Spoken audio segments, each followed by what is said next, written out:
Welcome to Zombie Strains, the podcast that watches all the zombie films. Today we have a very special episode. It's Zombie Madness! It's a tournament pitting all the zombies we've seen so far up through 1966. Which will be the most terrifying zombie of all? No, I've seen people act like that in pictures. What do they call them, zombies or something? Zombie. What's a zombie? Just what is a zombie? Well, a zombie, there's, Mr. Bill is the living dead. They are the living dead. Get into zombies. It's an army of zombies. No armies could stand. Because a zombie has no will of his own. What is wrong? What is wrong?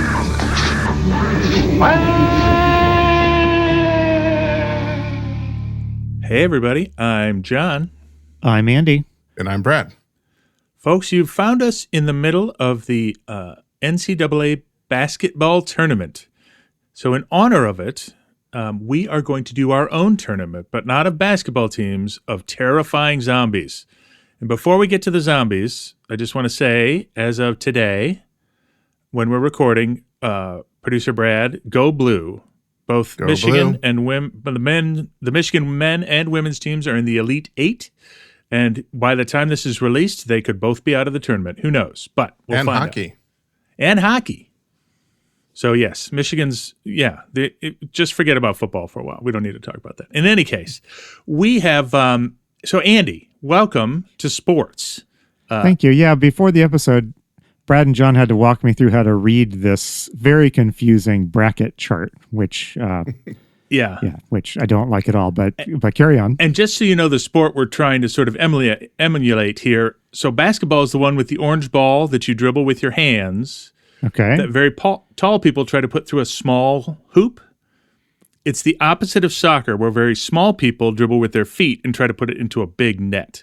So but this one is basketball based, right? Yes, this one is basketball based. I just wanted Do they do clarify. brackets for those other sports, or is it a special basketball thing? That's a great question. The World Cup is coming up this summer, and we'll do something World Cup themed, and I'll explain how that works to you. Okay.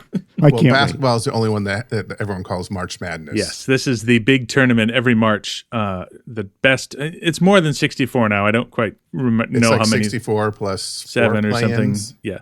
In any case, they have it's a single elimination tournament to determine the best team in the entire land, and we're going to do the same thing, but with zombies.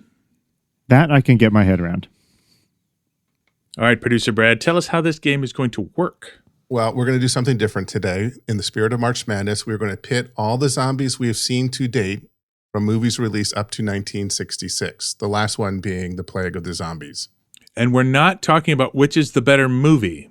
We're talking about which is the stronger, more terrifying, or better zombie in each. That is an extremely crucial concept to grasp. Very important. Yes. It might change the answer for many of these battles. This is actually probably good, because if we were doing best movie, we could probably have an argument about 4 films and then be done. So we don't want to do that.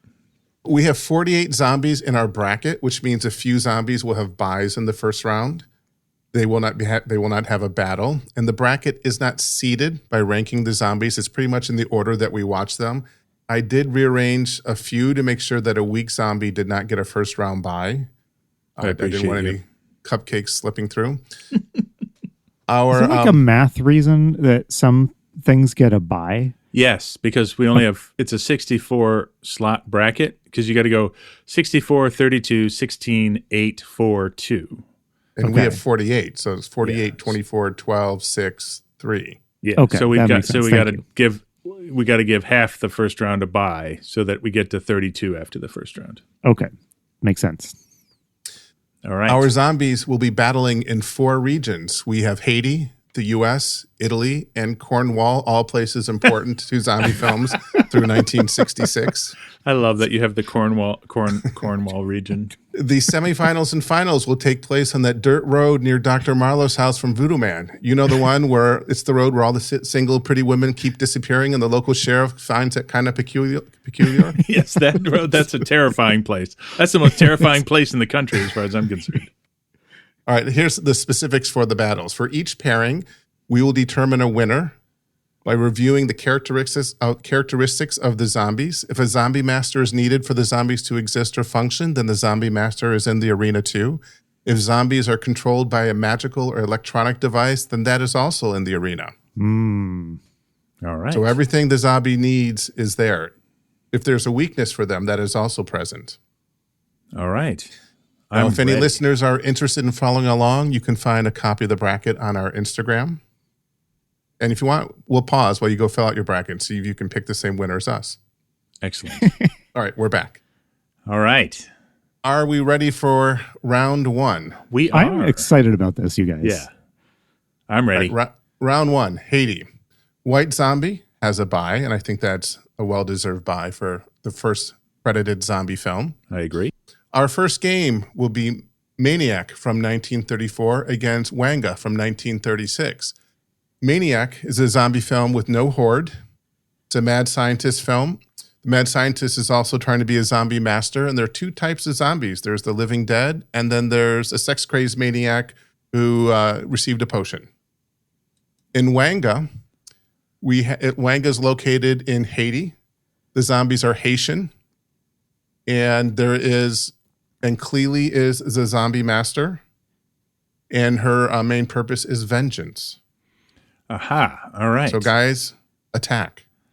All right. I'll start out here, Producer Brad. So I'm going to make a pitch for Owanga, and here's why. Because I think Cleely in this movie has two zombies she raises.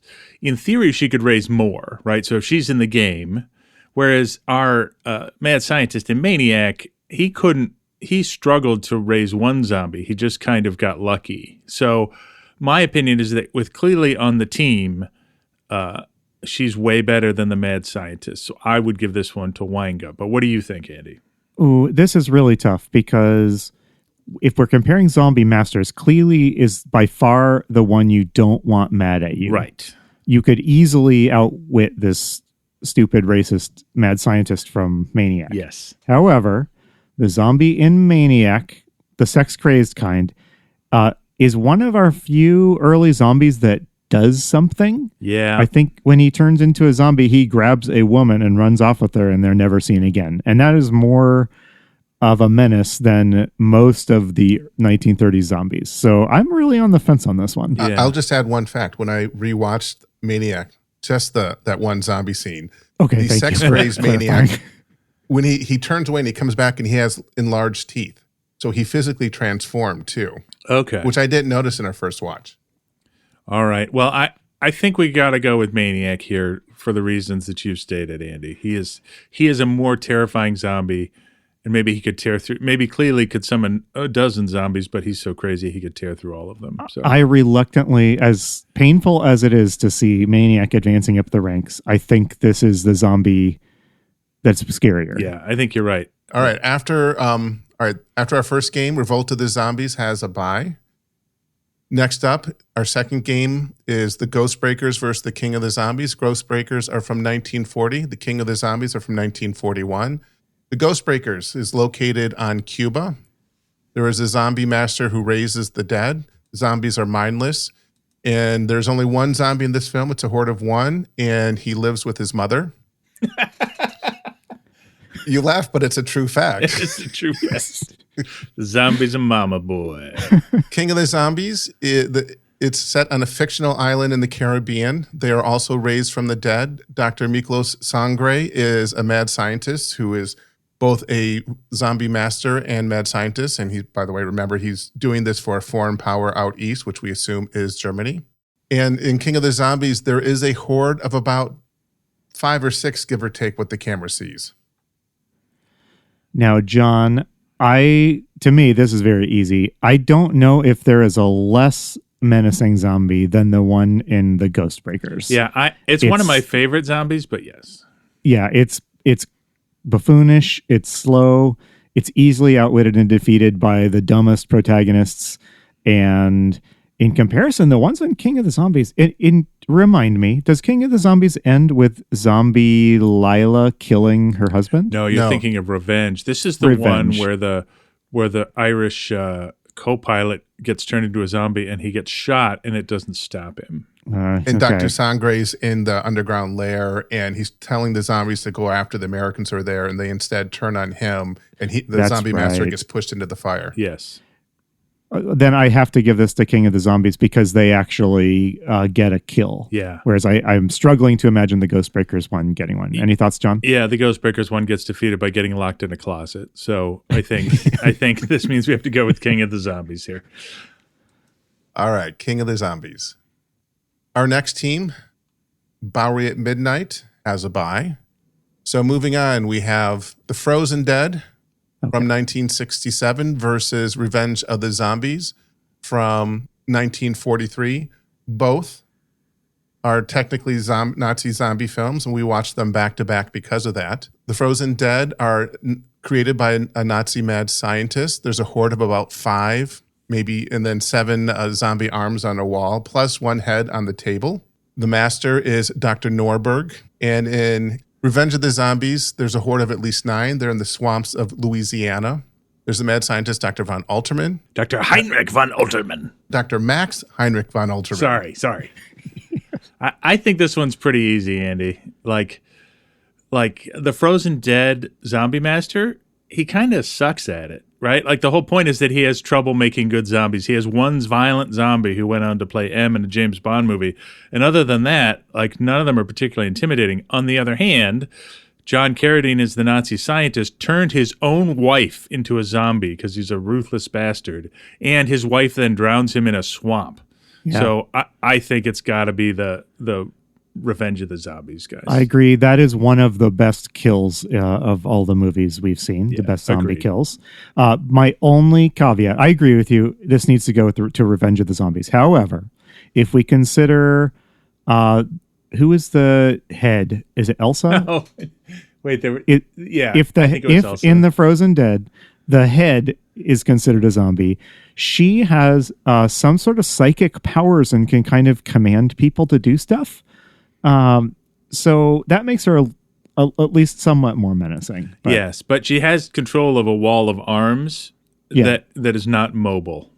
Yeah. So Lila actually plots with the other zombies. She has some cunning to her. So I think it's pretty strong for Revenge here. Yep. Okay. I'm with you. All right. Revenge of the Zombies. Next up, I Walked with a Zombie gets a bye. And then our next battle is Voodoo Man from 1944 versus Zombies on Broadway from 1945. Voodoo Man, the location is a dirt road, some remote dirt road somewhere in the U.S. that attracts single women. The zombies are mystical. They're all women. And the zombie master is Dr. Marlowe. He is trying to use zombies to bring his own wife back to life, if you recall. Yep. Zombies on Broadway. It's located in the fictional island of St. Sebastian. It's a mad scientist who's using the voodoo ceremony to create his own science serum, and the mad scientist is Paul Renault. There is no horde. There's just one, although throughout the film, 2 of our heroes get turned into zombies. And they're still idiots. In Voodoo Man, there is a horde of about 6 zombie women in flowing gowns who move ethereally through the film.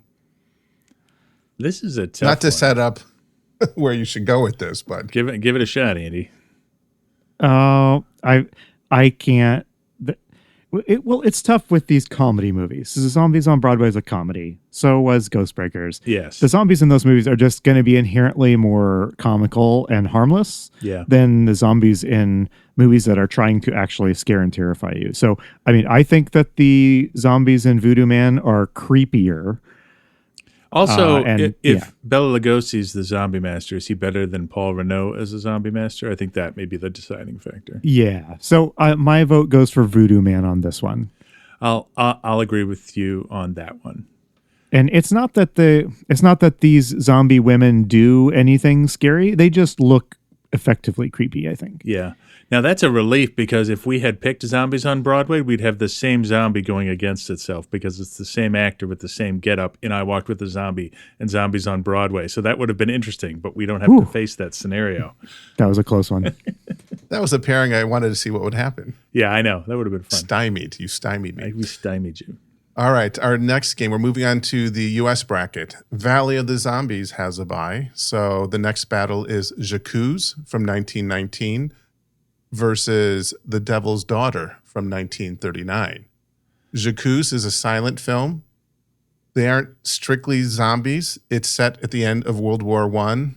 The zombies are victims or soldiers who have died in the battlefield who rise from the dead and come to pass judgment on their family members who are left behind. Are they going to live their life in an appropriate way for their sacrifice, for the dead sacrifice? No zombie master. The horde quantity is hundreds. It's quite large. Yes. And then The Devil's Daughter, it's 1939. Even though we have a zombie master, there are no zombies. She's just sort of faking it. And it's set on Jamaica, so it's a horde of 0. Yeah, so I think this one is easy again, Andy. The horde in J'accuse, first of all, there's no zombies, and the only action in it is the worst fist fight in cinema history. So, there's not even anybody to step up for the zombie master. So I'm going to say the zombies from J'accuse. They don't actually kill anybody, but the fear people have of them is palpable. And sometimes intimidation is all a zombie needs, in my opinion. Yeah, no argument here. There has to be a zombie physically in the movie for me to consider it a threat. I think. Agreed. All right, our next team is Zombies of the Stratosphere. They have a bye. So the next competition is The Walking Dead from 1936 versus Scared Stiff from 1953. The Walking Dead is Boris Karloff is a wrongly convicted man who a mad scientist brings back to life. And Boris Karloff uses that time to seek vengeance on the people who framed him. He's not controlled. There's no zombie master. There's no one else. So it's a horde of 1. And Scared Stiff, it's the Dean Martin, Jerry Lewis comedy. It's basically a remake of The Ghostbreakers. So it's the same plot. It's set on an island, a fictional island, San Sebastian. The zombies have no will. There's only one zombie who looks like a goofball, and he lives with his mother, and he also gets locked in a closet at the end. This is an unfortunate pairing, to be quite frank. My vote is an easy one for The Walking Dead. Boris Karloff's zombie in this movie is the most brutally effective zombie of this whole decade. I mean, he just plows through his targets. He's unstoppable. If he's after you, you're doomed. Whereas it's very much not the case for the one in Scared Stiff. Thoughts? Yeah, he's got spiritual powers, and he can make it all look like an accident. I think he's far more intimidating than the goofball in Scared Stiff. And he stalks his victims. Yes, he's got a plan. He's got full human intelligence as well. Yeah. All right. So yes, that will be we'll vote. My vote goes for The Walking Dead. All right. Next up, The Creature with the Atom Brain has a bye. So the next competition is The Revived Monster from 1953 versus Voodoo Island from 1957. The Revived Monster is set in the Balkans. It's a Mexican film. There is only one zombie. There is a zombie master mad scientist, Dr. Herman Ling. And the zombie has 1 kill. He kills the zombie master. Correct. Doesn't he kill a woman in the street, though? He does. Yeah, he does. So the zombie has 2 kills. He kills a random woman on the street, and he kills the zombie master. Voodoo Island is a fictional island in the South Pacific. The zombies are mystical. They seem to expire or die from fright. And there is no horde. We only see 1 at a time. This is a tough one. I think I like the mad scientist, or he's not even a scientist, the madman in The Revived Monster, who sort of can lure the reporter to his destination, and he can control a pretty good, heartless zombie. So I'm going to say Revived Monster here. I agree. The only thing I'll say, with Voodoo Island, its zombies are not very menacing, but the environment is very deadly. Yes, but true. This is one, but singling the zombies out, separating them from this environment of deadly plants and monsters, they themselves are not very scary, I don't think. Whereas if the one from Revived Monster was after you, I mean, you can't reason with it. It's pretty ruthless. I think it would probably get you. Yep. All right. All right. Next up, the zombies of Moratau have a break. They're on by. So the next game is The Woman Eater from 1958 against The Four Skulls of Jonathan Drake from 1959. The Woman Eater, it's set in England. It's a mad scientist who uses a plant that he got from, I think, Central America to create a zombie. He creates one zombie, Margaret, who rises and I think she dies. She doesn't last, right? She does. She runs out of power. Yes. She runs out of power because the mad scientist finds out he's been betrayed by the tribe that gave him the information. They gave him the way to create a body, but not the mind. All right, we have The Four Skulls of Jonathan Drake. It's a zombie horde of 2. They come from elsewhere, but they are in New England. They have a kill count of at least 2 as they seek vengeance. They do have some weaknesses. They have fire will destroy them instantly, and curare can also incapacitate them. Ooh, this is a little tricky. I'm going to give this one to The Four Skulls of Jonathan Drake because it's Central Zombie, that like South American or Central American Indian, is pretty scary and effective. He kills and beheads people. Yeah. That's pretty gnarly. Yeah, The he Woman kills Eater, people, we then just... he sneaks in and takes their heads. And his lips are sewn shut. And his lips. Yeah. He looks very scary. It would be very terrifying to have him after you. I will say Zombie Margaret and Woman Eater, she's pretty menacing for like the couple seconds she's around. And the first thing she does upon being zombified is she like reaches for the throat of the nearest person. Right. That's scary, but I still think that Four Skulls has got to take this. Thoughts? Yeah, I agree. And the ancient curse on the side of Four Skulls is a very powerful supernatural element. So I think that wins too compared to the plant in Woman Eater. Yeah. So that's where I'm agree. And I don't think the plant can move by itself. So, it really limits its. Yeah. Yes. That limits its range, as we say. All right. Moving on to the Italian region. Ooh. All right. So just to give a quick update. So we're halfway through the first round. We're going to finish up here. We got some exciting stuff coming up for the last half of this round. So, first up in this bracket is Invisible Invaders. They have a bye. Yeah, they've got to have a bye. So the first competition is between Plan 9 from Outer Space. Plan 9 from Outer Space, 1959, against Teenage Zombies from 1959. Ooh, woof. Plan 9 are alien-controlled zombies. They raise the dead. They're located in the San Fernando Valley. It's a horde of 2. There's a kill count of at least 3 by the zombies, and the zombie master is Eros.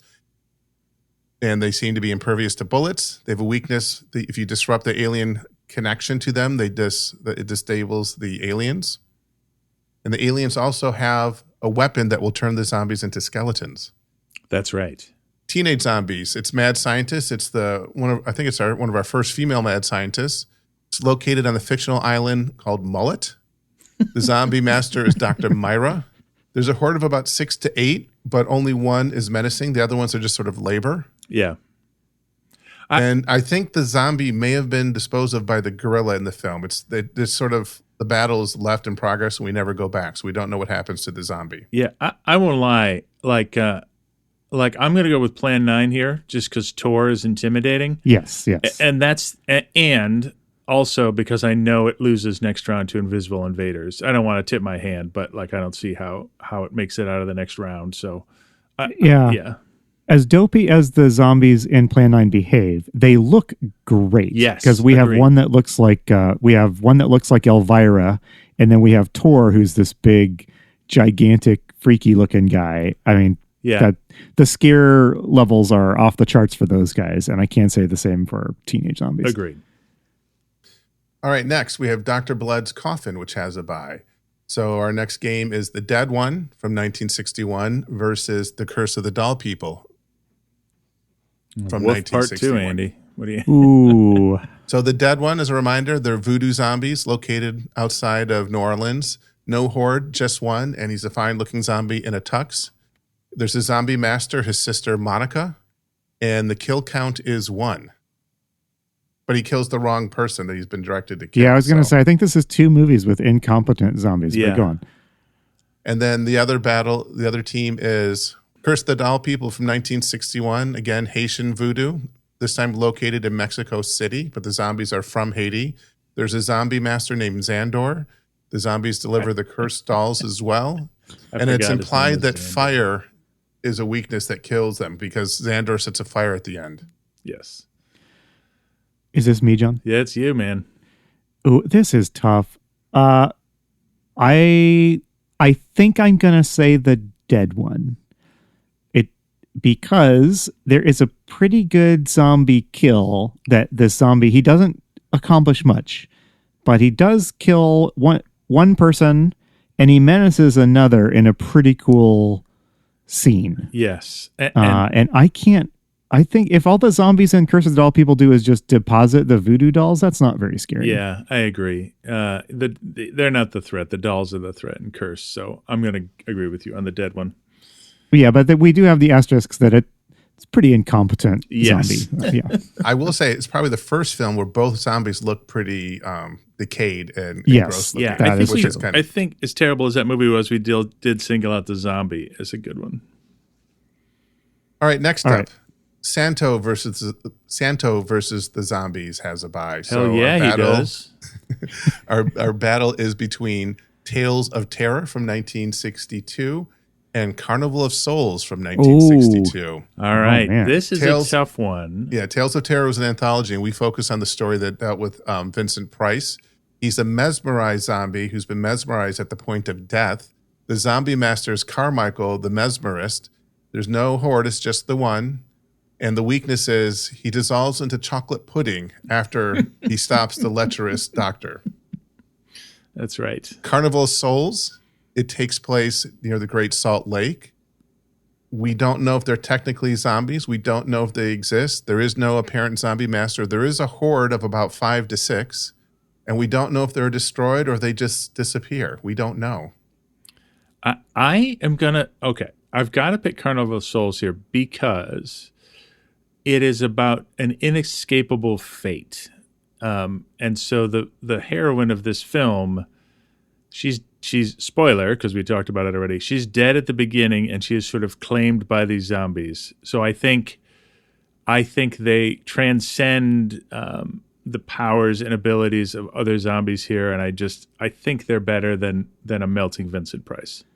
Yeah, I mean they're not constrained by anything. I mean, they're only constrained by her mind, and they will follow her right wherever because of that. So I will say in Tales of Terror, agreed that Vincent Price is not a very menacing zombie in this one. However, are we not considering the woman in the first story who is absolutely terrifying, who killed her daughter and husband? Do you remember that? Is she not a zombie? Was she a ghost? She was a ghost. I thought she was not as... Well, in our defense, we focused on the Vincent Price story, but if we include her, then I think she wins because she also has that, power, that sort of uncomprehendable power. You know what I mean? Yeah. Well, I'll go for Carnival of Souls for the reasons you state. And I also think that woman from Tales of Terror was maybe a ghost, not a zombie. Yeah, I think you're right. Okay. All right. Next, we have La Cabeza Viviente, the Living Head, has a bye. So the next battle is between Monstrosity from 1963 against the incredibly strange creatures the incredibly strange creatures who became mixed up zombies and stopped living. You're getting all the good ones, Andy. Monstrosity is set in the Hollywood Hills. It's a mad science zombie. The zombie master is Dr. Frank. The zombie is Anita, who has a cat brain. And she is somewhat threatening. She scratched out B's eye, but she dies when she falls off the roof. Now, the incredibly strange creatures are mystically mind-controlled, and they are partially created as zombies by acid disfigurement. The location is Long Beach, California. The zombie master is Estrella. The horde is 3, although the 2 who run amok, they get killed by gunfire rather quickly, and I think it's Jerry is our hero zombie who makes it to the beach and then is killed by the police there by guns. Yes. Ooh, All right, this is tough again. I'm going to give this one to Incredibly Strange Creatures because functioning as a horde, they seem kind of scary for a minute. Like if you recall, there's a scene where they burst into this like crowded like theater or something, and it's implied they like slaughter all of the people in there. Yeah. And so I'm going to give it to them because the monstrosity zombie is more just kind of a weird curiosity than anything else. Yeah, I agree. All right, so Incredibly Strange Creatures wins this match. All right, next up. War of the Zombies has a bye, so we have The Last Man on Earth versus The Mad Ghoul. The Last Man on Earth is 1965. It's zombies are unknown contagion. The horde is pretty much the whole world, but they do have a weakness, which is daylight. The Mad Ghoul is a mad scientist using Mayan gas. It's set somewhere in the U.S. There's a zombie master, Dr. Morris, but there is a weakness that the zombie needs fluid from the human heart to retain human status. And they can be killed by gunshots, the ghouls. And at the end, there ultimately are two. Yeah, and I think, I think this one's easy. The Mad Ghoul has to do a lot to just keep going. It's a huge process. Whereas the vampires / zombies in Last Man, they run the joint already. Yeah. Right. So I think that's an easy win for them. Yeah, they don't have to carry around like tanks of embalming fluid and spend hours exsanguinating each victim individually in a clinical environment. Yeah. So I think we're going. All right. Yeah, Last Man on Earth it is. So we next have the horror of Party Beach. Is it horror of or at? Of. Okay. We talked about this so much. It's of. All right, we have the horror of Party Beach, which has a bye. I will not take any arguments on that. So the next battle is The Man from Planet X versus The Earth Dies Screaming. The Man from Planet X is 1951. The zombies are mesmerized humans who are mesmerized by an alien. It takes place in an unnamed Scottish island. And the zombie master is destroyed by army artillery, which frees the zombies. And the Earth Dies Screaming. It's also alien invaders. They control the dead. They raise the dead. The location is worldwide, but the movie is set in a small rural English village. The horde, the whole planet, pretty much. Kill count, much of the planet. Weaknesses, guns kill them. And interrupting the alien radio broadcast also stops them. Ooh, okay. I'm going to give this one to The Earth Dies Screaming because... well, honestly, just those scenes with the zombies in that movie are pretty scary. And I found the Man from Planet X to be an interesting movie, but not a scary one. I didn't really feel menaced by any of the zombies that the alien created. Yeah, and if we count zombie masters, in this case, the zombie masters are the unstoppable robots. So yes. I think you're right. I think this is an easy one. So Earth Dies Screaming. Yep.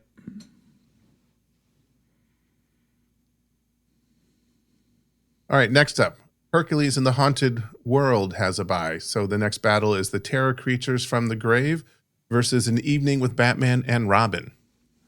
Ooh. All right, so Terror Creatures from the Grave, 1965. It's occultist summoned zombies. Location, maybe Germany.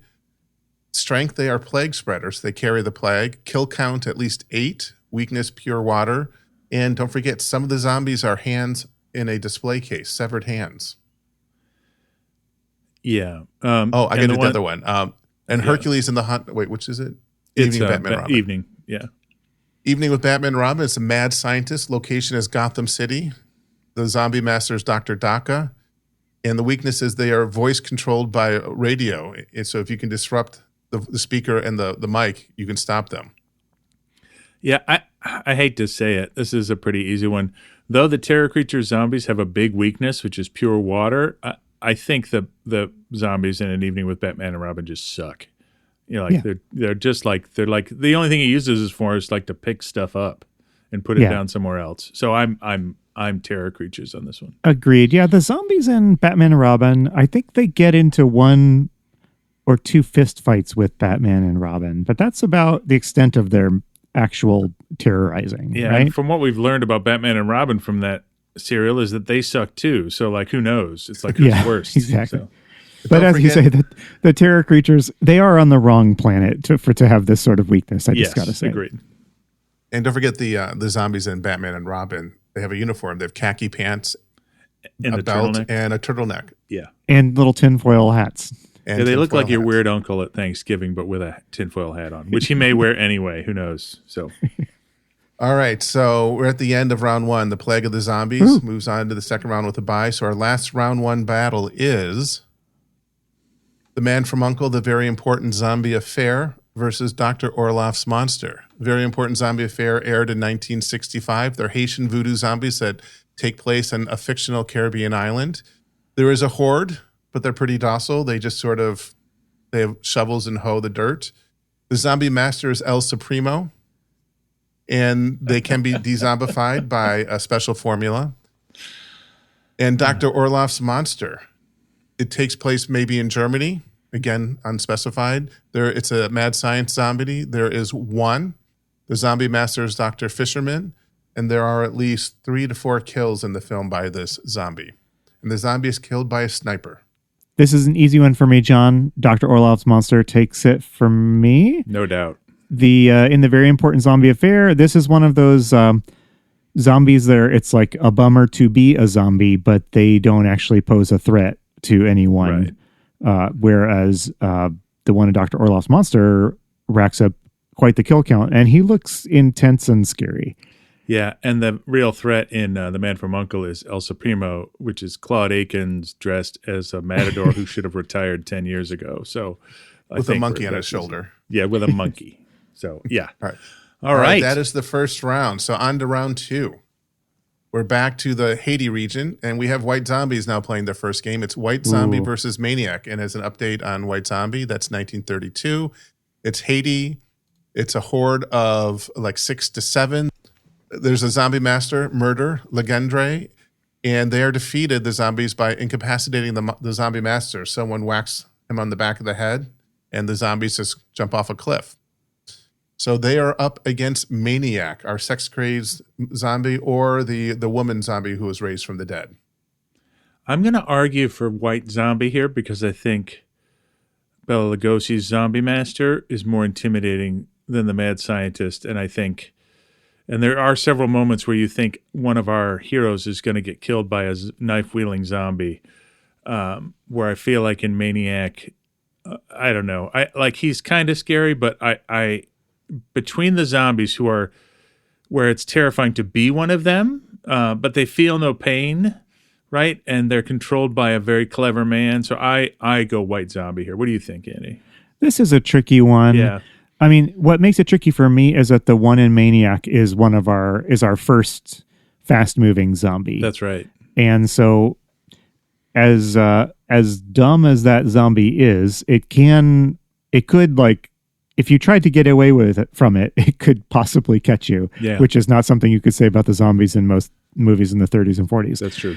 That said, there is something classic about the white zombies. Yes. And they've got almost a sort of regal menace, and they do have that Terminator vibe of like they'll just kind of implacably keep coming for you. So I'll give this to White Zombie, but this is tough for me. Yeah.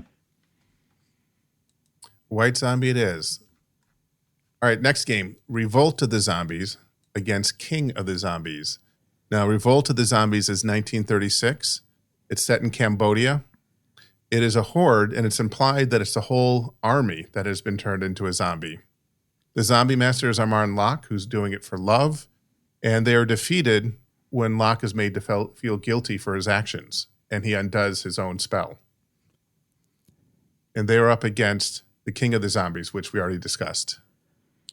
There's 3 or 4 of these movies from around now, like King of the Zombies, Revolt of the Zombies. I can't Revenge. keep them straight. Yeah. Revenge of the Zombies. So Revolt, they're bulletproof in Revolt. Remember that? They're worried that the whole army there's going to be an army of zombies that's going to animate and take over the entire. Yes, and we actually see bullets hitting them and not having any effect. Sorry, that was your turn. I jumped in. I apologize. No, it's fine.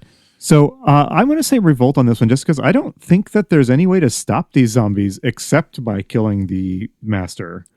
Who chooses to die. You know what I mean? Yeah, I mean, I think that these zombies would be real bad news if they were unleashed on the world. Agreed. Revolt of the Zombies moves on. Our next battle is Bowery at Midnight against Revenge of the Zombies. Now, Bowery at Midnight was 1942.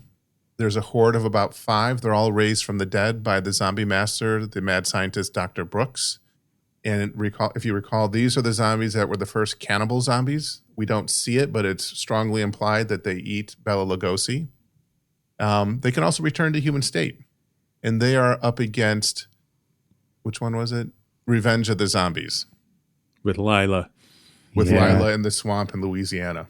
This is a tough one.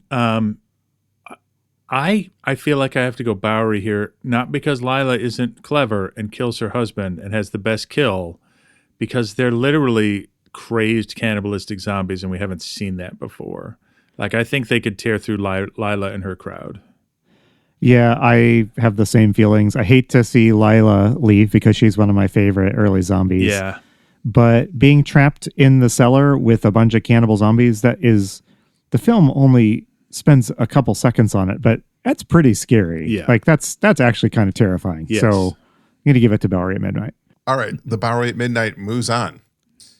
Our next game is I Walked with a Zombie versus Voodoo Man. I Walked with a Zombie is 1943. It's magically created cursed zombies. Its location is the fictional island of St. Sebastian. There is a zombie master who controls Carrefour, who is a tall zombie, but we also have Jessica is the zombie too. And they're defeated by breaking the curse, which happens when they are killed, when the 2 lovers are killed.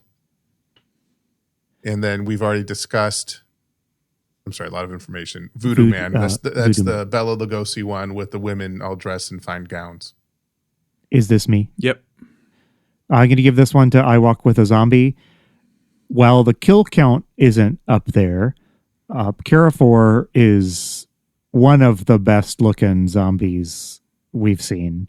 Absolute physical menace with a touch of like eerie creepiness. Yeah. The women zombies in Voodoo Man look creepy, but not really convinced that they would put you in a whole lot of danger if they came after you. Yeah, I'm with you on this one. So I Walked with a Zombie for me. I Walked with a Zombie moves on. Our next game is The Valley of the Zombies versus J'accuse. Valley of the Zombies is 1946. The main zombie, Ormond Merks, is mystically created, but he also uses mesmerism to create Susan, who he controls for a brief period of time. This takes place in the U.S., so it's a horde of 2, and the zombie master is part of the horde. And Did I mix this? I'm sorry. Did I mix this one up with one of our previous ones? What is this the one where he has to insanguinate people? Yes, but the other one, I think you're okay though. Okay. All right. I'm sorry. Sorry to interrupt. Go ahead. That's okay. And the zombie needs blood transfusions to stay alive, to remain immortal, as he says. And Valley of the Zombies is up against J'accuse, the 1919 silent film with the regiments raised from the battlefield passing judgment. Yeah, this is not that tough to me. I hate to say it. As much as I like Ormond Merks as a character and find him terrifying and really cool, again, it's a giant horde of dead, resurrected French soldiers. So I got to go with J'accuse here. What do you think, Eddie? We haven't had a good argument yet. This might be the first one I disagree with you. All right. I think. I found Merks pretty menacing in this one. Like, he's evil. He's roaming around and he's like a serial killer, basically. And the zombies in J'accuse, yeah, they're more powerful, but because they're like kind of ghostly figures of divine kind of judgment. Technically they outpower everything else in this whole bracket. So, you know what I mean? Yeah. I like what you're saying about the sort of agency and intelligence of Merks, though. I think here, let me sort of reverse myself from the last one. J'accuse beat the zombies in Devil's Daughter because there weren't any. So here you have a truly evil, crafty zombie combo zombie master. I think the J'accuse zombies, as long as they weren't trying to test your soul, I don't think they care about you. You know what I mean? So maybe I'll switch myself. I'll go with Valley here, Andy. I mean, we haven't discussed what a tiebreaker. I mean, is Brad going to break ties? Are we going to roll a die? I would say Valley of the Zombies because there is a kill count. The zombies have a kill count. I agree. All right. We're in. Cool. All right. I still like you as a friend, John, even though we disagreed about that one. Yeah, but the night is young, so. All right. Valley of the Zombies moves on. Our next battle is Zombies of the Stratosphere against The Walking Dead. Zombies of the Stratosphere is 1953. They call themselves zombies, but they're 3 aliens from Mars who are coming to destroy the Earth so that Mars can take over the Earth's orbit. So there are 3 zombies. There's no zombie master. And I don't think they have a kill count. And they're up against The Walking Dead, which is Boris Karloff, who's the resurrected, wrongly convicted man who's out for vengeance and kills everyone who framed him. Ooh. Oh, man. I don't know on this one, guys. Leonard Nimoy is one of the zombies in Zombies of the Stratosphere. And they've got a spaceship. I do think that Boris Karloff in The Walking Dead is one of the best, most intimidating zombies. However, the ones from Zombies of the Stratosphere, they really are operating on a more globally menacing scale. So, and I don't know, John, do you want to help me out with this one? I think it's got to be Zombies of the Stratosphere because, like he's a very powerful zombie in The Walking Dead, but it's a very small personal story where he sort of catches people when they're not paying attention and sets up accidental deaths. I feel like the Zombies of the Stratosphere could just blow him up from their rocket. Yeah, I think you're right. So with some reluctance, I'm going to say Zombies of the Stratosphere. Yeah, that's too bad. Zombies of the Stratosphere moves on. Our next game is Creatures with the Atom Brain versus the Revived Monster. Oh. Creature with the Atom Brain is 1955. It's mad science. It's unnamed location, but pretty much it's Los Angeles. The zombie master is Frank Buchanan, who has made zombies with atomic power to seek vengeance. There's a horde of at least 7 who appear to be pretty much unstoppable. And they're up against the Revived Monster, which, as you recall, is the mad scientist created zombie set in the Balkans. Yep. Yeah. I think Creature with the Atom Brain is probably the most deserving buy in this bracket, and I think they're going to be a contender for the final 4. So, those zombies are sort of first unstoppable Terminator-like high-powered zombies against one zombie who's not bad, but I gotta think the Creatures with the Atom Brain win here. Yeah, there's no question on this one for me. I mean, that scene where the zombies charge out into that group of like soldiers and just start chucking them around. Yeah, yeah, you don't want those things loose. And don't forget, Creature with the Atom Brain, that's the first one where they say the Army and the Navy and the Air Force all come in to help control things because these zombies have created so much chaos. Yes. Yeah. All right. Creature with the Atom Brain moves on. The next battle is Zombies of Moratau versus the 4 Skulls of Jonathan Drake. Zombies of Moratau are cursed sailors. They're on the fictional coast of Moratau, which is somewhere in the African continent. There's a horde of at least 6. There is no zombie master. They kill at least 4. And they have a weakness that the humans in the film discover, which is fire. And they also disappear when the curse is broken.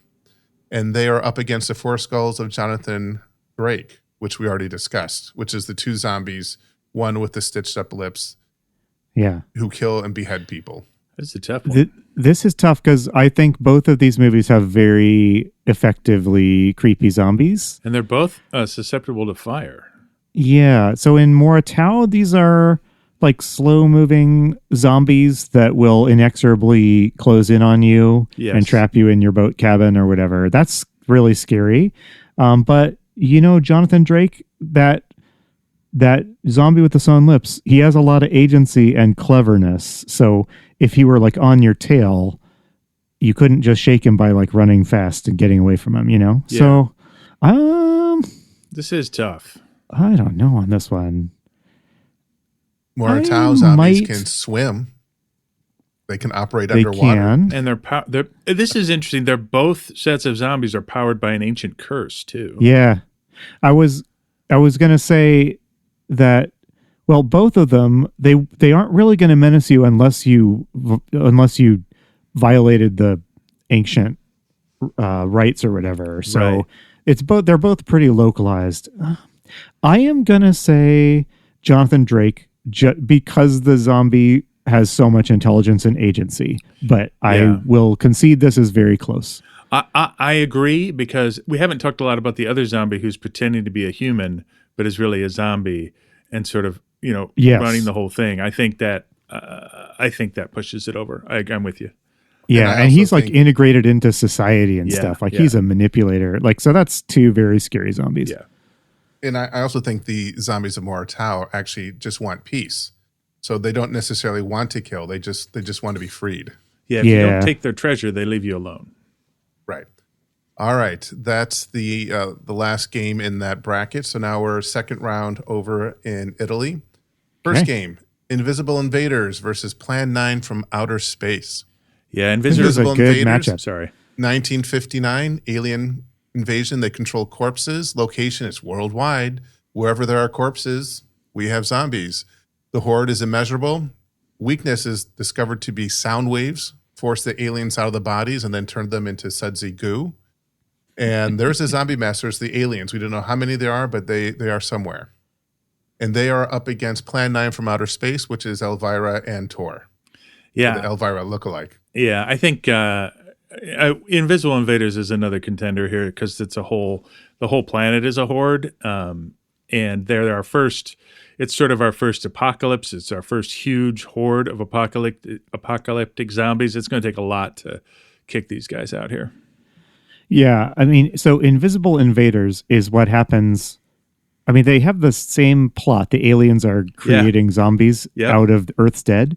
But Invisible Invaders are scary because the aliens have figured out how to do this at like a reasonable pace. Yes. Whereas Plan 9, they create like 3 in the course of the movie. Whereas Invisible Invaders, they were raising them by the thousands. And I think that like they destroy Russia and Sweden or something. Like that's right. Like yes. Yeah. Well, Invisible Invaders. One of the better offhand remarks someone makes in these movies. Well, I think Plan 9 is not helped when the zombie master's name is Eros. Yeah. The love god, Yeah. All right, Invisible Invaders moves on.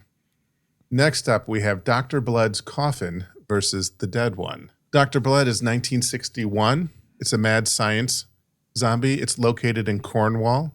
The zombie master is Dr. Blood. No horde, just one zombie who doesn't show up until the end.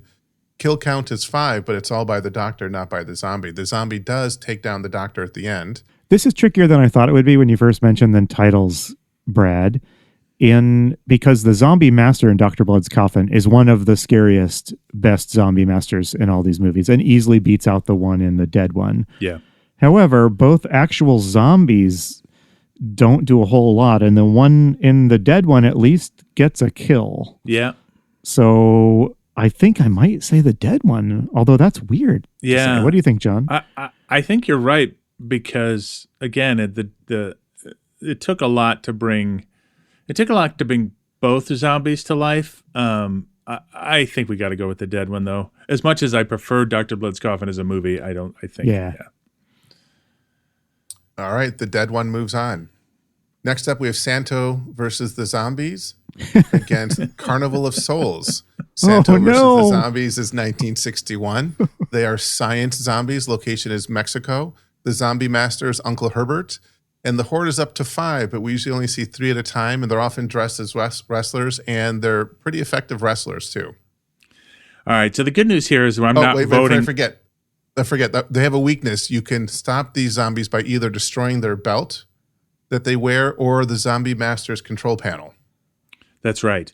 Okay, so the good news here is we're not rating Santo against anybody, because if it were Santo, we could just give the tournament to him now. But it's not Santo.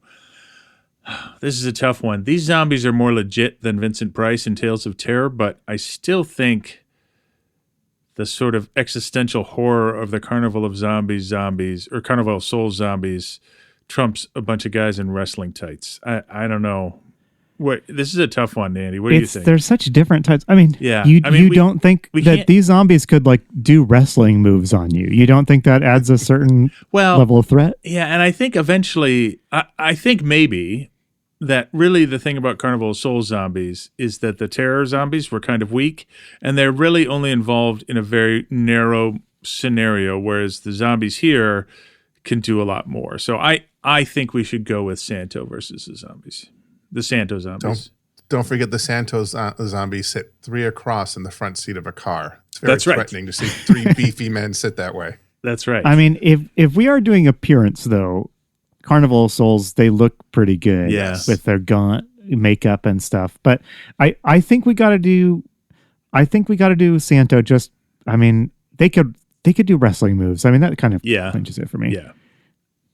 All right, Santo versus the zombies moves on. Next up, we have the Living Head versus the incredibly strange creatures who became mixed up zombies and stopped living from 1964. The Living Head is an Aztec cursed zombie plus mesmerized zombies. Location is Mexico City. There's only one zombie, but there are people I said who become mesmerized. There's no horde. Kill count of 2. There's a zombie master. And they have a weakness. Once the lovers are reunited, the zombie has no purpose and he disappears. And they are up against the incredibly strange creatures from Long Beach, California.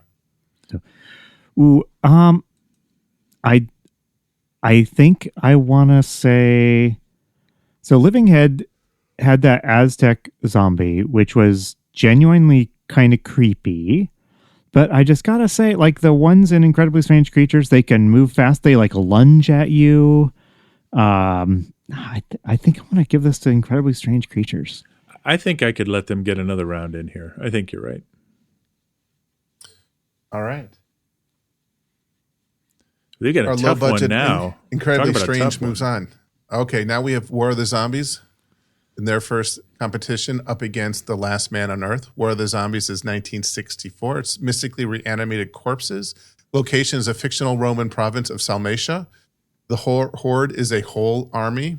The zombie master is Aderbale. And the weakness is if you destroy the eye and the goddess statue, the zombies will end. And kill count, it seems to be a battle, and they killed many. And they are up against The Last Man on Earth, which is the horde of the whole earth.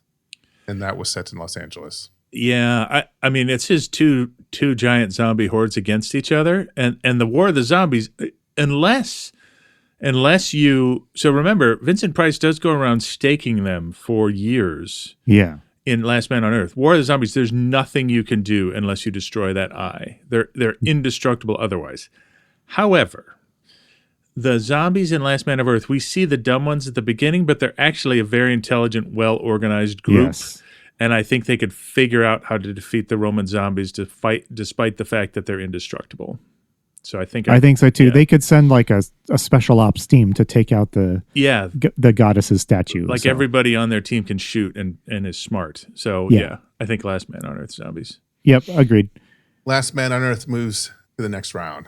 Next up, we have our controversial first round bye of the horror at Party Beach. 1964. It's Atomic Fish Zombies. Location is Stamford, Connecticut. And they are human remains that have been reanimated by nuclear waste in the sea. There's a horde of at least 3. And why did they get a bye? Because they killed hundreds of people. Because the news report just keeps going and going in this movie. And it's that montage. 20 at a sleepover, 30 over here. Yeah, that sleepover massacre was pretty brutal. Right. But they have a weakness, which is salt. I did hear from a listener of this podcast who was outraged that at no point we mentioned that the zombies whose weakness is salt live in salt water. That's what I was going to say. Yeah. So let's see. What is a horror of Party Beach up against? The Earth Dies Screaming. The zombies raised from the dead by the robot aliens. Who, oh man. I could go either way on this. I find the Earth Dies Screaming zombies scarier. The Party Beach one, though, we get some like massacre scenes almost, which so it makes me think, are the Party Beach zombies more dangerous? Because in Earth Dies Screaming, the real danger is the alien robots, right? Right. Like, I don't know. What do you think, John? Well, I will say this is not a good way to pick, but I'm intrigued by the next round, Last Man on Earth versus Earth Dies Screaming. Well, more than I am, but that doesn't mean. But let me say this. Them. Yeah. Imagine Horror Party Beach are in an arena with Earth Dies Screaming and the robots. If the zombies at Earth Dies Screaming kill one of the Horror Party Beach fish zombies, they are then reanimated to become part of the Earth Dies Screaming horde. That's true. Oh. All right, Andy. I think it's Earth Dies. This is almost just a toss-up for me. So if you are leaning one direction, I'll just support that. Earth Dies Screaming. Yeah. All right, cool. Earth Dies Screaming moves on. Our next battle is Hercules in the Haunted World versus Terror Creatures from Beyond the Grave. Hercules, where is it? Hercules in the Haunted World is 1961. They are mythical zombies. Location was it ancient Greece or ancient Rome? Does it matter? It was Greece. In ancient times. Yes. Okay, location is ancient Greece. There's a zombie master of Lyco. The horde, there are dozens. They can fly, which is a first. And the weakness is they disappear when the dragon moon ends. And they are up against the terror creatures from the grave, which were the plague-infected zombies from Germany. So both of these have a very obvious weakness, right? When the moon ends, they're gone, or when it rains, they're gone. And I think they're both rain being the weakness of the terror creatures. Of the creatures in Hercules, or I'm sorry, in the terror creatures. This is a tough one. I'm going to go with the Hercules zombies because you can see more of them. And even though they both have a sort of limited span, I think they're scarier and more intimidating. So I'm going to say Hercules, unless you disagree with me, Andy. I agree. These are both types of zombies that can't be killed by any means other than their specific bane. But it just has to be said that the bane of the terror creature zombies is, clear water, is so easy to come by compared to the ones for Hercules, that the Hercules zombies are way more threatening. All right. And if Hercules can't kill them by chucking giant stone plinths at them, I mean, I'm not going to. Yeah, good point. All right, Hercules in the Haunted World moves on. Our last battle of this round in the Cornwall region is the Plague of Zombies versus Dr. Orloff's monster. And the Plague of Zombies are Haitian voodoo zombies. They are in Cornwall. There's a horde of at least 6 to 8. There's a zombie master named Clive Hamilton. They've killed at least 7. And they even killed the master and all their the submasters, the young bloods at the end. They have a weakness, which is if you destroy the voodoo doll, that you will destroy the zombie. And fire also seems to have an effect on them. And they are up against Dr. Orloff's monster, who we discussed. And they can have their heads knocked off. Yeah. And they can, right, if they lose their head, they also die. That's a good one. I forgot about that. And they're the signed zombie, Dr. Orloff's monster, and he had about 3 kills.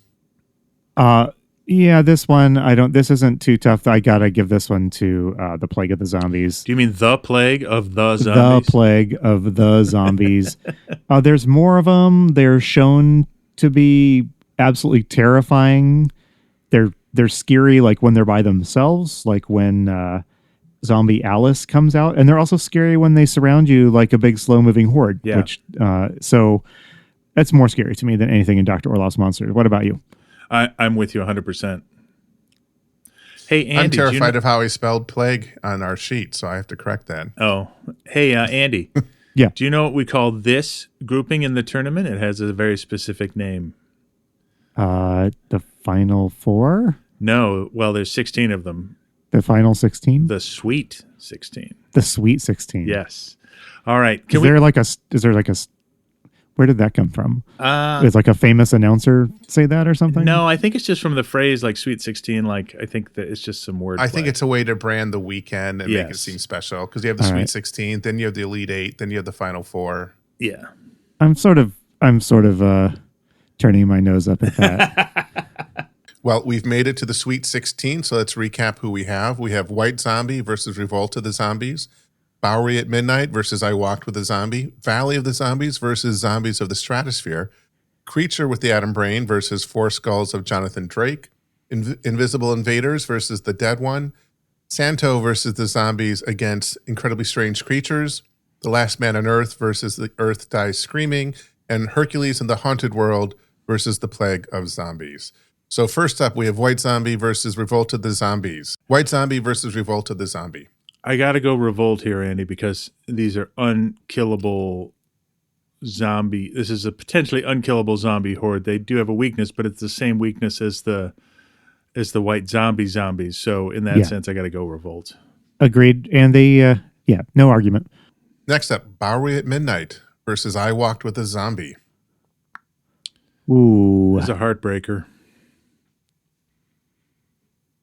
I think these are both pretty scary. Both of these movies have pretty good zombies that would be scary to encounter in real life.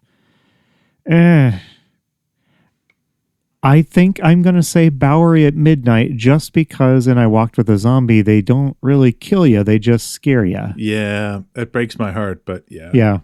I mean, in Bowery at Midnight, they eat you alive. That's terrifying. So Bowery at Midnight, I guess. I feel a little bad saying that. Yeah. Next up, Valley of the Zombies versus Zombies of the Stratosphere. I so much prefer Ormond Mercs, but again, the Zombies of the Stratosphere have a rocket ship and a hydrogen bomb. Well, they don't have a hydrogen bomb. They can't seem to get one. But I think Ormond's limitations of having to do transfusions all the time and do these elaborate murders to stay alive, I just think the Zombies of the Stratosphere are going to win here. So what if Mercs was going up against if he was set loose in a city and he was told to go after like Leonard Nimoy, the zombie in Stratosphere, who would win? Like who? I think Ormond Mercs would win against one of the Zombies of the Stratosphere.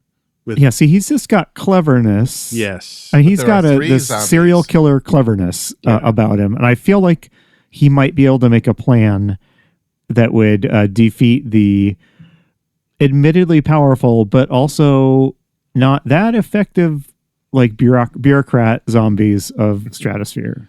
You know, we haven't had an upset yet, and I feel like Valley of the Zombies, I think Mercs is like the scrappy, they're like Creighton.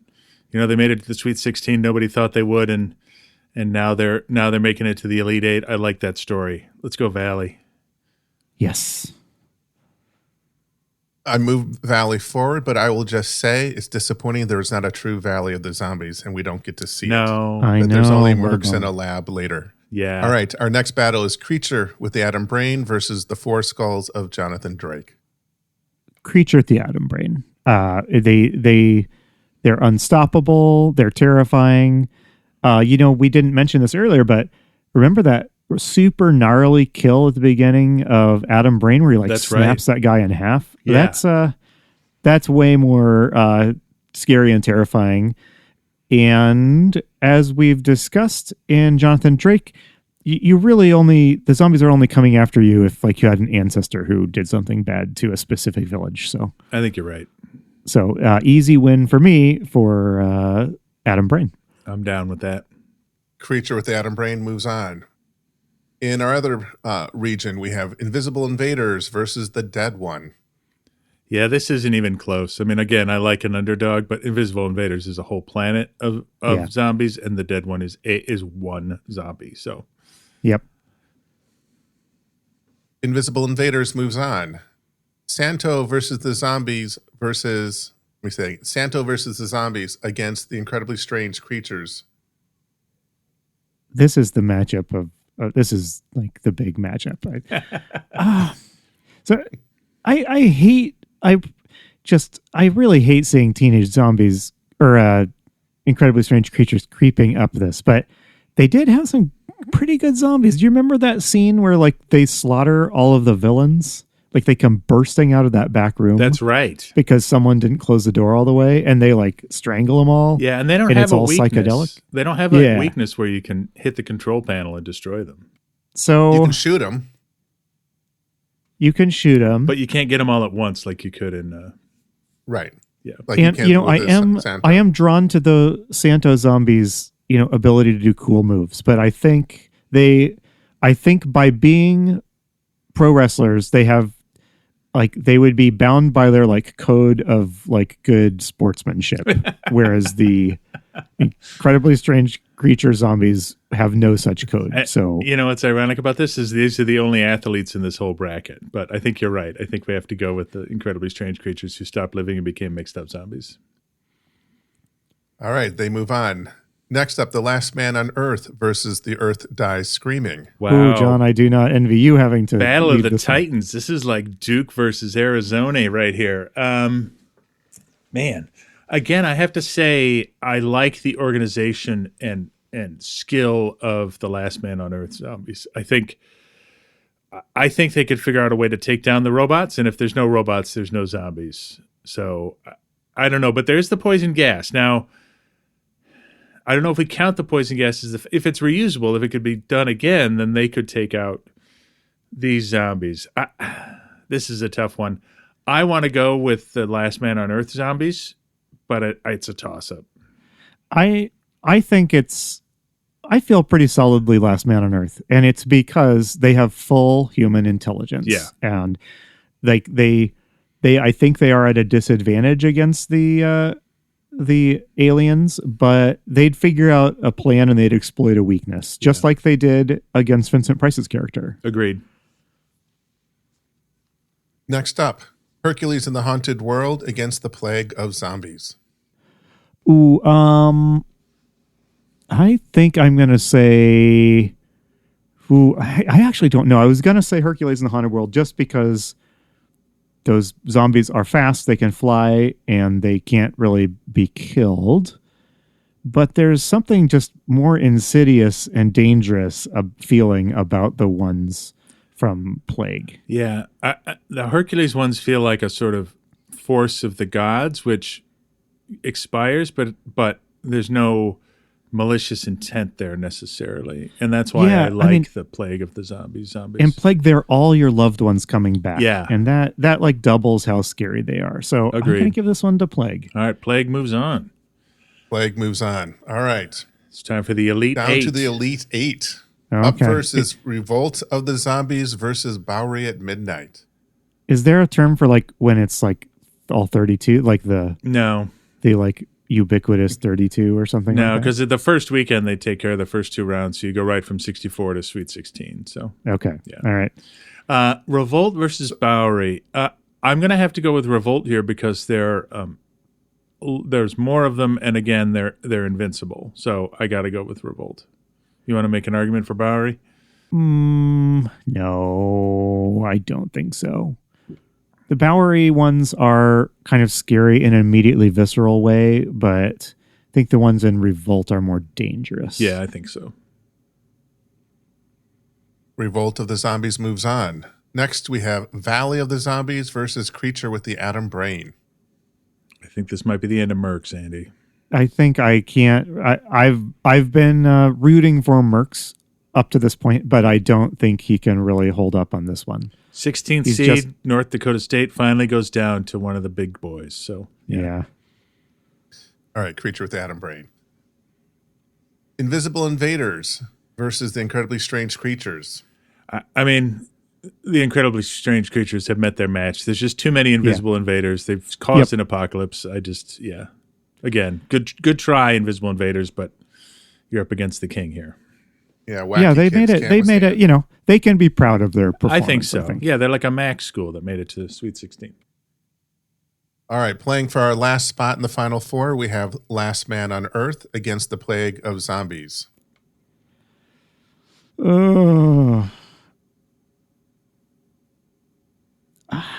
So, can I remind you the plot I wanted of Plague is that the guy just wants workers for his tin mine. Right. So what I feel in my heart is that the zombies in Plague are more terrifying. Yes. But would they be able to stand up in like a cage match with the armed, smart, planning, tactical human zombies of Last Man? Probably not. So John, help me out of this crisis. Well, I'll tell you what, like we remember in The Last Man, there's a scene where the smart armed zombies come up against a group of slow walking zombies and they wipe them out. Yeah. Yep. Okay. That clinches it. Yep. Last Man on Earth. All right. It is what's the Final Four, producer Brad? The Final Four. From the Haiti region, we have Revolt of the Zombies. From the U.S. region, we have Creature with the Atom Brain. From the Italian region, we have Invisible Invaders. And from Cornwall, we have The Last Man on Earth. Ooh. Can we pause here for a sec? When you first looked at this big, vast array of zombies, and when you think of like what are the scariest, nastiest zombies, are these the 4 movies that float to the top? You know what? I don't know that I definitely would have, like, normally what you would do is you would fill out this bracket ahead of time. So you'd fill the whole thing out ahead of time, and then you're trying to see how your predictions went. So you're supposed to fill it out before. So if I were filling this out before, three of these 4 probably would have made it through. Invisible Invaders, Last Man on Earth, and Creature with the Atom Brain. Revolt of the Zombies isn't bad, but it's more localized. I don't know. I think the 2 biggest Revolt of the Zombies is more about what could happen. They don't actually do anything. Yeah. So we haven't really seen them do something. Yeah, I would have had at least 2 out of these 4. Invisible Invaders and Last Man on Earth were going to make it all the way for me either way. Agreed. I think I'm only really surprised here by Revolt, like you were. Yeah. All right, let's do it. All right, up first, Revolt of the Zombies versus Creature with the Atom Brain. This is kind of a tough one. Actually, both sets of zombies are kind of invincible. And they both have a weakness that they can be destroyed with one swift stroke, right? Like the Revolt zombies, the guy just changes his mind. But there are more of them, and they are also invincible. So as much as it breaks my heart, I think they would take the Creatures with the Atom Brain because the Creatures with the Atom Brain are so hard to make. Yes.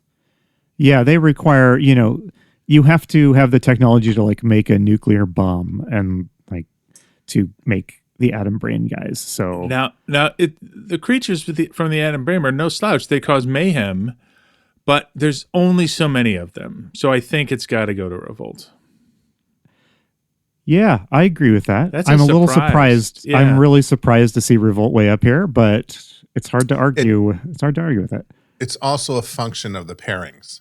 Yes. It might have had an easier path if we had seeded them and really thought about who goes where in the list. They may have had a harder time getting all the way through. Yeah, if they were on the other side, they might have lost to Earth Dies Screaming, Right? Yeah.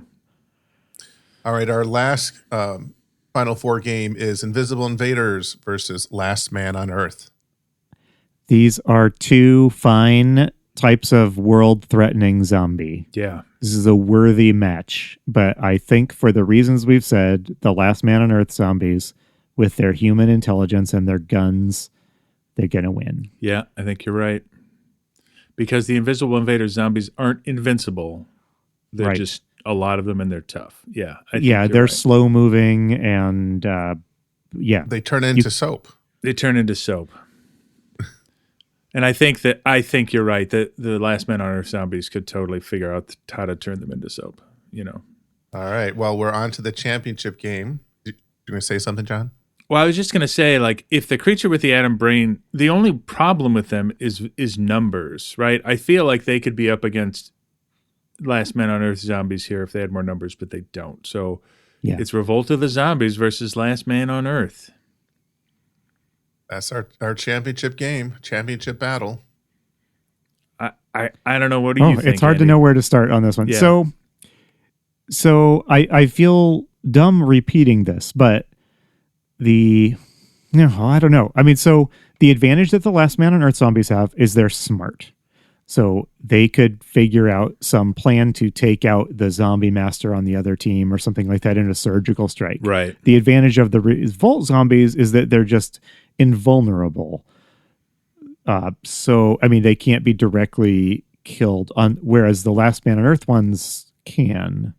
I think Revolt zombies like really press them hard, but I think the Last Man on Earth zombies figure it out and take care of the zombie master. That's what I think happens. Yeah, I don't think very much trumps the ability to make a clever plan. Yeah. There's one zombie master who has to be defeated or even convinced that he's wrong.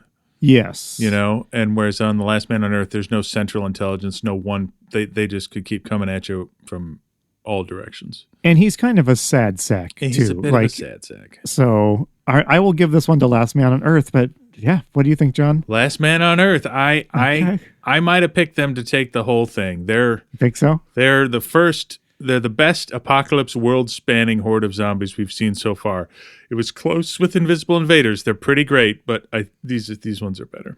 You know what? I changed my thinking on Last Man on Earth partway through this discussion because I was initially just thinking of the ones that Vincent Price goes out and stakes during the day. Yeah. And I had forgotten, or I wasn't thinking about the smart ones that like execute this ambush to take him out. Yeah, it's a whole thing. Yeah. So, Last Man on Earth zombies, the greatest zombies so far in the Zombie Strains universe. The most terrifying. All right, folks. Well, this is amazing. So, John, real quick before we move on. Yes. What is the zombie that you feel sad didn't make it to the end? Like what? Yeah.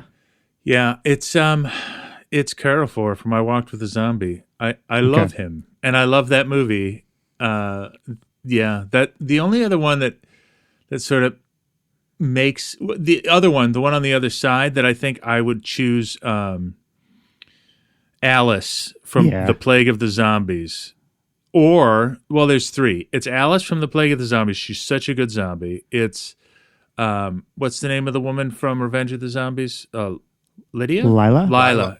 It's either Lila, Alice, or I was thinking of somebody else. No, or Carrefour.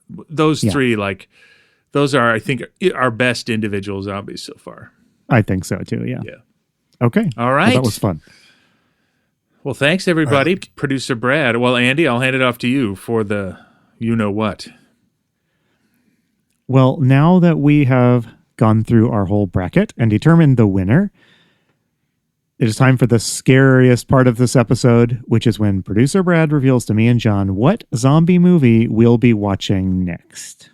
John, what's your feeling on this one, John? Are we in for a good one or? Well, The Plague of the Zombies was really good, but we are entering the late 60s. This is kind of what we've been waiting for. So I'm sort of waiting for every film. I've got a lot of anticipation for every movie. So I feel like the range of possibilities is much greater here in the late 60s than it was earlier. Yeah. Is it Italy? Is it England? Is it back to America? Who knows? All right. Well, for our next film, I will play a snippet of the trailer, and then we'll go right to the poster, and it'll be revealed to all. Here we go. All right.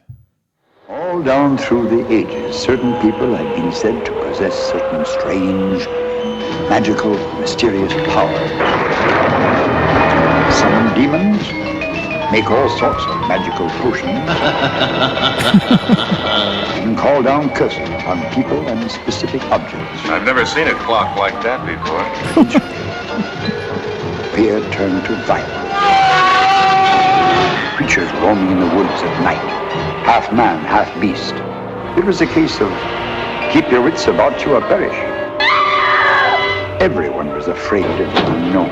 Help me, Desmond. They were called the undead. Charles, we'll be together forever. What the heck? And I can't help but notice the narrator is John Carradine, producer Brad. You recognize that. Yeah. Here's your poster. What? Okay. Dr. Terror's Gallery of Horror. Wow.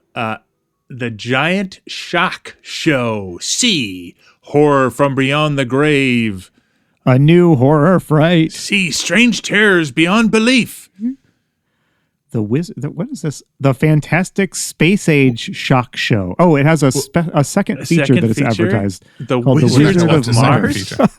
Yeah, we're not going to watch that, so don't worry. Oh, man. Oh, man. All right.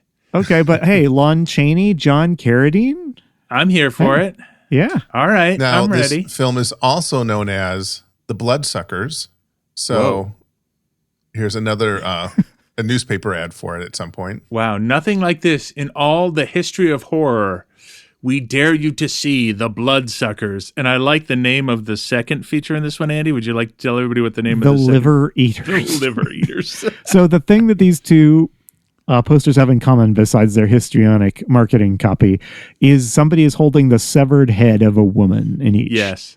I would also like to say I feel like this has a little Maniac vibe because it's promising a warning, the most gruesome horror ever shown, which feels like dynamic sex lectures to me. So Yes, it does.